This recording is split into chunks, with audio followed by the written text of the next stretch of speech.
Whatever, it's your girl Gapster, and welcome back to my reality.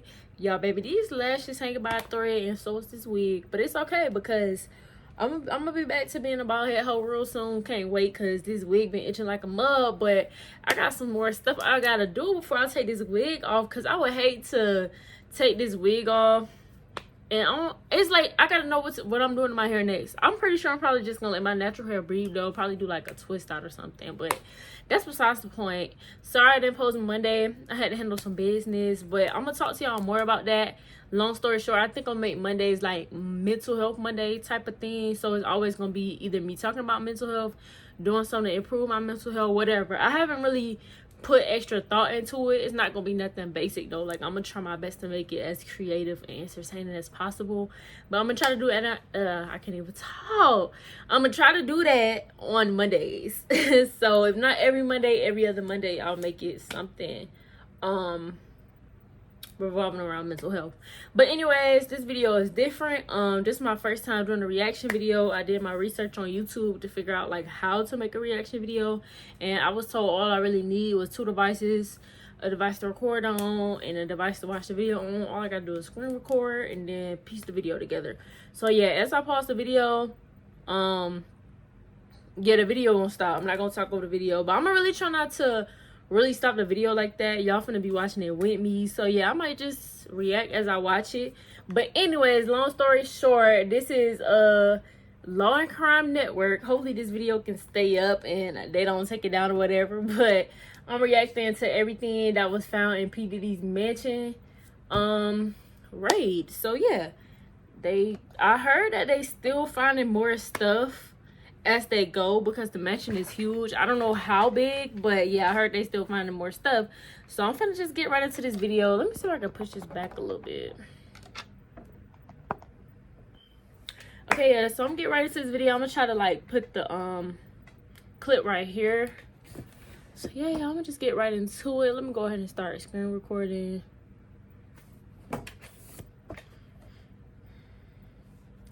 Hold it out, guys. All right, y'all, so I was really trying to find a way to position the camera for real, and like set up the tablet where it won't be looking all crazy and wonky, but it's the best I could do. So I'm gonna be looking right here, but the video will be like right here, so it shouldn't even be that bad for real. But yeah, y'all basically reacted to this with me, so let me just start this video. Let me go ahead and start this screen recording. Get right into it. We're now getting a closer look at the mountains of evidence federal investigators collected at the homes of P. Diddy leading up to his indictment. This includes things like guns, ammunition, electronic evidence, and more than 1,000 bottles of baby oil and personal lubricant. Wait, sorry to stop the video, but why did I see a video of somebody basically saying that none of that was baby oil and that it was all liquid ecstasy? And yeah, matter of fact, let me just insert the little TikTok that I saw. Y'all, Diddy did not have 1,000 bottles of baby oil. That was liquid ecstasy. Liquid ecstasy. That was baby oil. That was liquid ecstasy. Do y'all not know what that do on the body? That's crazy. This is weird and that's scary. This is let y'all know people with money get away with a lot of shit. But anyways, let me just get right back to it. All this and how it relates to Diddy's case, we're hearing from former CIA officer and FBI agent Tracy Walder. I'm Sierra Gillespie, and this is Law&Crime News. Major news this week out of New York, where now disgraced rapper Sean P. Diddy Combs was arrested and taken into custody. On Monday, a grand jury indicted him on multiple federal charges, including racketeering conspiracy, sex trafficking by force, fraud, or coercion, and transportation to engage in prostitution. Homeland Security took Diddy into custody at the Park Hyatt in New York. According to his legal team, Diddy's been in the city for the past week ahead of these anticipated charges. So Diddy may have had a heads up that these charges were on the way, but it wasn't a complete surprise to the rest of us either. Federal investigators issued search warrants on 2 of Diddy's homes this spring, and that's when experts told us it's not if, but when Diddy will be arrested. We couldn't confirm then that Diddy was the target of the search, but we had a good idea what investigators were looking for: electronic evidence of alleged illegal acts like sexual assault or racketeering. These allegations date back to November of last year, when Cassandra Ventura, known publicly as the singer Cassie, filed civil suit against Diddy. She laid out some major claims against him, saying over the course of their relationship, Diddy physically and emotionally abused her, forced her to carry illegal weapons, and even made her have sex with prostitutes. The lawsuit was settled outside of court just one day after it was filed, but it was just the start. I heard he paid her to be quiet, though. Diddy would soon like face. A lot of money. Over the next well, they few said months, it wasn't multiple enough, but other accusers came forward with civil suits alleging Diddy's pattern of sexual abuse dated back as far as the 1990s. A civil suit filed by Rodney Jones, also known as the producer Lil Rod, brings these accusations into 2024. According to Lil Rod's lengthy suit, Diddy is the kingpin in a gun trafficking, drug trafficking, and sex trafficking scheme. Lil Rod also accused Diddy of sexual assault and echoed Cassie's allegation that Diddy forced him to have sex with a prostitute. Lil Rod's lawsuit includes something else that may have piqued the Fed's interest.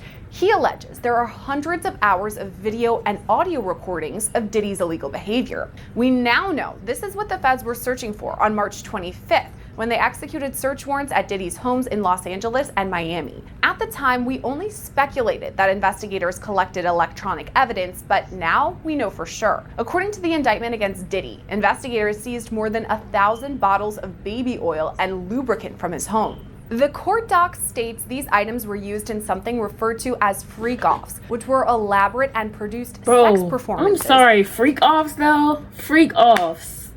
Freak-offs though? Just, y'all nasty, but... that Combs arranged, directed, masturbated during, and often electronically recorded. In arranging these freak-offs, Combs, with the assistance of members and associates of the Combs enterprise, transported and caused to be transported commercial sex workers across state lines and internationally. During freak-offs, Combs distributed a variety of controlled substances to victims, in part to keep the victims obedient and compliant. Sometimes, unbeknownst to the victims, Combs kept videos he filmed of victims engaging in sex acts with commercial sex workers. After freak-offs, Combs and the victims typically received IV fluids to recover from the physical exertion and drug use. So Diddy's business employees allegedly facilitated these freak-offs by stocking the hotel rooms in advance with the required freak-off supplies, including controlled substances, baby oil, lubricant, extra linens, and lighting, cleaning the hotel rooms after the freak-offs to try to mitigate room damage, arranging for travel for victims, commercial sex workers, and Combs. Wait, the hotels? What? Who? Oh, wait. So the hotel workers, like, was he paying these people hella money to use their hotels for this shit? Like, what the fuck? Let me just finish playing. It says Miami, Florida, Los Angeles, California. To and from freak-offs, resupplying Combs with the requested supplies, delivering large sums of cash to Combs to pay the commercial sex workers, and scheduling the delivery of IV fluids. So these items were collected during the federal raids, including narcotics and hundreds of bottles of lube and baby oil. There were also electronic files of these freak-offs, and the feds collected those too. In addition to all this, investigators seized AR-15 guns, ammunition, and a large capacity drum magazine from Diddy's home. This is giving like something off a movie. What the hell? Federal prosecutors have been crafting their case against Diddy, which led to grand jury proceedings against him. So he was indicted on Monday and taken into custody, and on Tuesday, that indictment was unsealed. Also on Tuesday, Diddy appeared in federal court where he pleaded not guilty to the charges against him. Not guilty, bitch. During the hearing, Diddy was also denied bail, a federal judge ruling he must remain in custody until trial. With all that in mind, let's take a closer look at what exactly the feds collected from Diddy's homes. For that, we turn to former CIA officer and FBI agent Tracy Walder. This indictment that just came down, I know we were kind of expecting it to happen, but when it did, what were your thoughts? Yeah, I had expected, and I'd said before that I thought we'd get an indictment within 6 to 9 months. People weren't happy with me because they thought that was just too long. But it was almost exactly 6 months, actually, since the warrants were served on both of his homes. I think it's not a surprise to me because I'm glad he's being charged with this. I wholeheartedly thought that he would have a RICO, a racketeering charge. I knew that would be something that they would get him on. I was concerned that they wouldn't get him on human trafficking because sometimes that can be really difficult to prove. And I just always worry that those cases fall through the cracks and then justice isn't served for the victims. And so I was pleased to see that he was charged with that, so that hopefully he could be held accountable. Much of the evidence that the prosecution now has against Diddy came from the federal raids. Talking about a federal search warrant, what does that look like, just generically? Right. So in this case, and I don't recall if I talked to you about this or maybe Jesse, but when that warrant was served back in March, the question is if they served the warrant, why can't they just arrest him? And again, as you mentioned, they probably didn't have enough evidence at that time to do so. However, to get a warrant like that where it's served simultaneously and, in a surprising manner, they really had to prove one of two things. The first being that evidence was imminently going to be destroyed, or that the lives of people were in danger.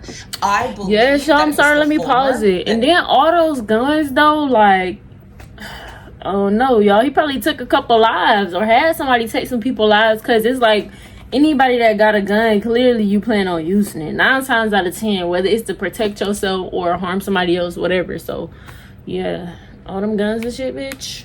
They were probably able to prove is that evidence may have been going to be destroyed.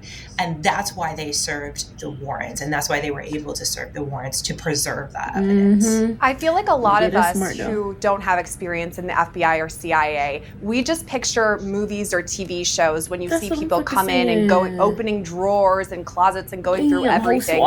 But what does it really look like when they're there on the ground serving these federal warrants? Yeah, I mean, in a case like this, obviously you're not making any kind of a dynamic entry. This isn't a hostage situation, right? Where that's not what's happening here. However, they did know that there would be weapons there, armed security, those kinds of things. That's why you saw those warrants being served by, for the most part, a tactical SWAT team.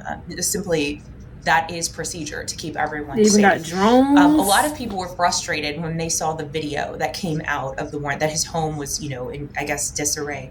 But again, and I had said this before, my gut said they were looking for digital evidence, which is in that indictment. There's a lot of mentions to digital evidence. And that's why they tore and there's cameras all around the house. That's why they made holes in walls. They were looking for flash drives, tiny devices where these things were stored. And so all of that is done methodically. It's all cataloged. And in a case like this, where you're not necessarily rushing, to put out a fire or something like that, it was all done in a very methodical way. You typically go through room by room to catalog all of that evidence. Taking a closer look at all that evidence, Diddy had 3 AR-15s seized during the federal raids that had been defaced. What do you think that would look like, though? Because weapons obviously are very dangerous. We don't want them to go off. How is that collected? Well, they typically clear the weapon, right? They're going to go ahead and take the cartridge out of it and make sure that there are no rounds, obviously, in the chamber, and then disassemble it to be taken back as evidence. What's interesting is the AR-15s that they found. Some people have AR-15s.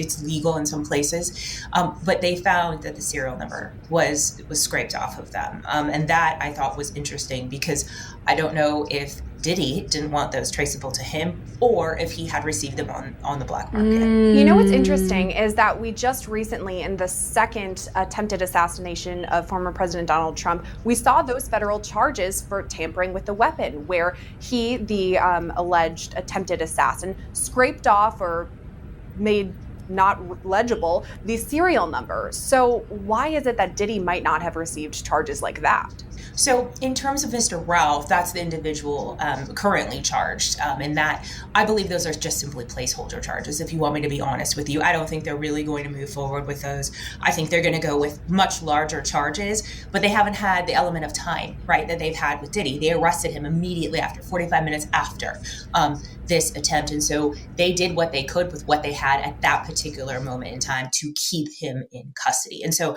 I think that's why you didn't see those with Diddy. These are much larger charges with Diddy. They don't need those kind of placeholder charges to keep him in jail until they can get more. So that's why I think you don't see those. As far as the AR-15s, ammunition, I know that they mentioned a drum magazine as well. Where are those stored now? Where does all of that go? An evidence locker of some sort, I'm assuming to the FBI. The FBI, their local office, will have an evidence locker that takes in all of that, catalogs it, and keeps it together basically on a case-by-case basis. It's all labeled based on a case. Another thing that was collected during all of this is narcotics. So there are illegal drugs like meth and also prescription drugs too. I'm wondering if federal investigators are going to look and track down who provided these to Diddy. Where was the source for these prescription or other street drugs that were in the homes?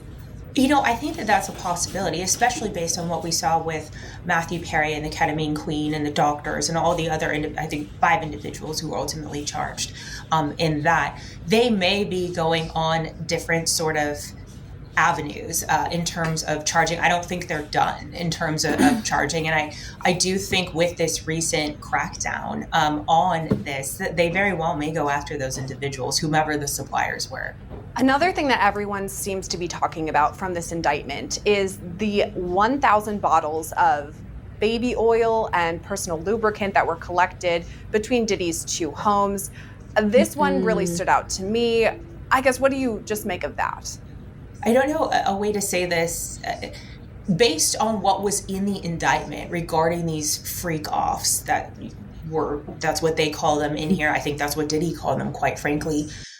The severity at which they were, the length and duration at which they were, I'm actually not surprised that that's what was collected ultimately from his home. It's absolutely horrific. The fact that some of these victims needed IV rehydration afterwards, couldn't go out because they were so injured as a result of this. It's absolutely horrific. And now, based on what we've learned of the magnitude of those freak-offs, it's unfortunately not surprising. What would it look like for investigators to go through and document everything that they have as far as the electronic evidence? And then it was evidence, like a list. I have to put the list right here too that I saw. I don't know how accurate this list is, but and I'm wondering, like, was he out here giving out invitations or like what is it giving? Because that's just wild. And there's a lot of people that I love on this list. And also, I was shocked to see some of these names. Like, it was some faves. Like, wow, what are y'all doing? What's going on? The anonymity of the survivors, I guess.